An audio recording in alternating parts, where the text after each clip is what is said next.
doctor José Darío Salazar, presidente del Partido Conservador Colombiano, honorable señor Daniel Walter, presidente de la Unión Democrática Internacional de Jóvenes, AIDU, doctor Dimas Zampayo, presidente de las nuevas generaciones del Partido Conservador, honorable señor James Marriott, secretario general Unión Demócrata Independiente UDI, honorable señor Nicolás Figari, director ejecutivo de la Unión de Partidos Latinoamericanos UBLA, honorable señor Fernando Grill, presidente de la Organización Democrática Cristiana de las Américas, OTCA, señor vicepresidente de la República, Angelino Garzón, señoras y señores,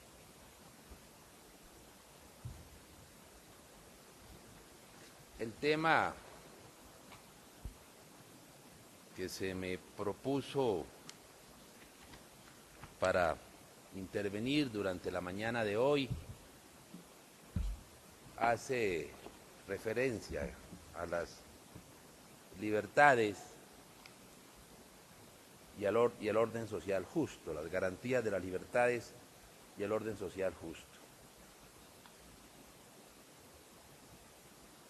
Permítaseme hacer una digresión antes de entrar en materia o para entrar en materia y recordar algún pasaje de un texto que hace poco leía o hace algunos meses leía. El texto es el resumen de una conferencia, de un debate público que se realizó en alguna universidad alemana entre un filósofo y un teólogo, filósofo también. El primero, Jürgen Habermas, y el segundo, Joseph Ratzinger, en esa época, hoy Benedicto XVI. El texto se intitula La dialéctica de la secularización. Voy a citar algún pasaje de Habermas, entre otras cosas, para que no se vaya a decir por mis permanentes críticos, si cito a Joseph Ratzinger, que claro, esa es la prueba de ese fundamentalista que quiere traer a colación autores confesionales. Y desde luego que esa crítica no sería de recibo en este auditorio, pero para evitar a mis críticos dominicales,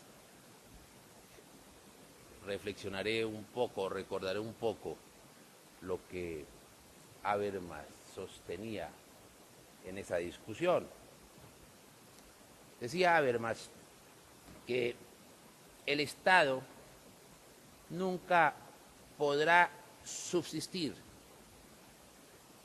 garantizando únicamente las libertades individuales. El Estado no podrá subsistir únicamente garantizando libertades individuales. Es necesario fundarse en principios, o mejor, en presupuestos previos, en presupuestos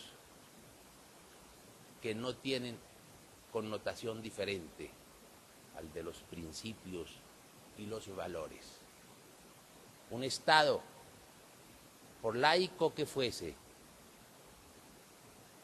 no podría darle sostenibilidad a sus instituciones si no se funda en principios y en valores. Sostener lo contrario es desconocer la condición humana. Sostener lo contrario es construir repúblicas aéreas.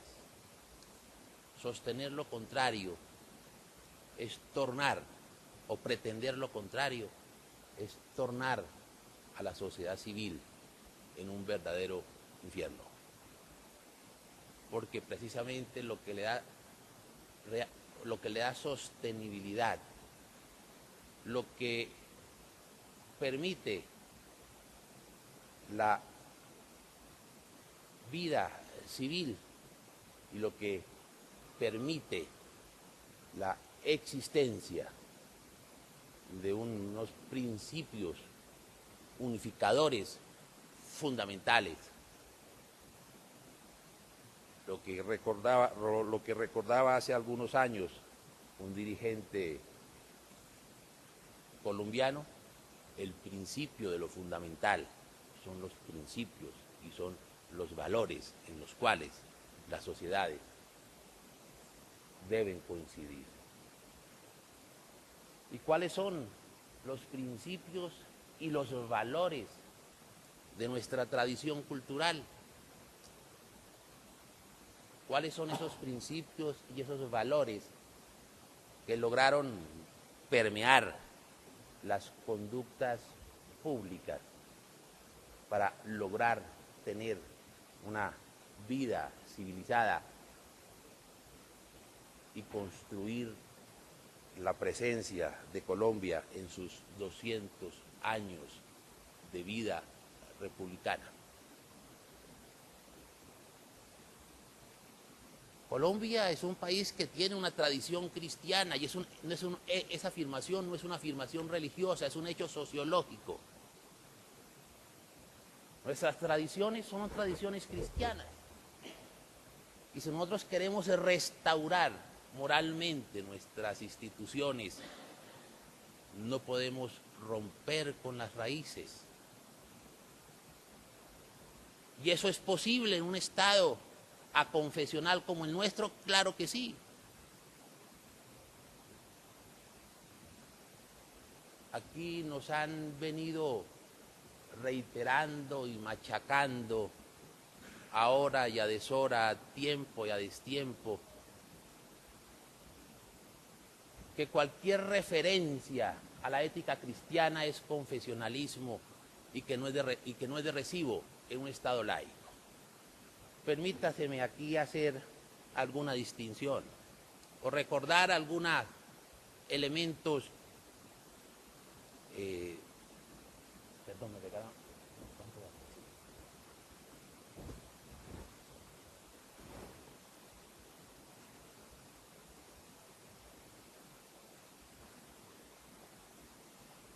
Recordar algo que es elemental en derecho constitucional. Colombia es un Estado aconfesional, que no laico, que es diferente. Colombia no es un Estado laico. ¿Cuál es la norma constitucional que lo señala, que lo define? No aparece. Eso apareció en una decisión de la Corte Constitucional hacia el año 92 o 93. Colombia no se define como un Estado laico, se define como un Estado aconfesional, que es diferente. Y como bien lo señala la ley estatutaria de libertad religiosa, Colombia no es un Estado ni agnóstico, ni ateo, ni indiferente a los sentimientos religiosos de los colombianos. Entonces, y tan será así que el preámbulo de la Constitución solicita la protección de Dios a sus instituciones. Entonces, no es una herejía laica afirmar que los principios y los valores del pueblo colombiano, reconociendo un hecho sociológico, tienen sus raíces en la tradición cristiana. Y ese es un principio necesario que vamos a tener que decirlo Y lo decimos dentro del ordenamiento jurídico y dentro de la Constitución. La Constitución no prohíbe esa afirmación, ni tampoco es políticamente incorrecto, como hoy tantas veces se nos quiere estigmatizar. Mire, aquí se ha hablado, y es un hecho que está sobre la mesa, que es prioritario, es el combate contra la corrupción. Es la gran amenaza, como dice el vicepresidente, el doctor Angelino, es la gran amenaza contra nuestras instituciones, es la peor amenaza con nuestras instituciones jurídicas y políticas. Pero el combate contra la corrupción no se resuelve exclusivamente con instrumentos positivos, con el fortalecimiento de las IAS, o como hoy con alguna sorna cundiboyacense se dice, con el fortalecimiento de las IAS, de las asustadurías. Eso es importante, eso es necesario, eso es fundamental. La modernización, el fortalecimiento, la articulación de nuestras instituciones de control. Y estamos articuladas y estamos actuando, escogiendo casos paradigmáticos de corrupción para lograr proferir decisiones en tiempos reales, cuando todavía están los funcionarios ejerciendo sus investiduras, enviando unos mensajes muy claros a la ciudadanía para reconstruir la credibilidad, para relegitimar nuestras instituciones, porque no hay nada más, no hay nada que las deslegitime como la percepción de que la corrupción se ha vuelto crónica, que no hay nada que hacer, que basta simplemente con algún poder de intriga frente a las autoridades de control para que las decisiones duerman el sueño de los justos o sirvan de instrumento para crear impunidad. Eso es necesario, la actividad pronta y cumplida de nuestras instituciones, de los organismos de control, como lo estamos haciendo en la hora de ahora. Pero no es suficiente. Si nos reducimos a eso, la corrupción derrotará nuestra institucionalidad. Si reducimos en la lucha contra la corrupción, en los resultados que den los organismos de control, en las sentencias, en las destituciones, en las sanciones, eso no será suficiente. Entonces, ¿qué hacer? ¿Y qué le corresponde a la sociedad civil? Y cuando me refiero a la sociedad civil, tengo que recordarles que la sociedad civil la integran los sindicatos, la integran los partidos y las universidades y la educación y la iglesia y los gremios.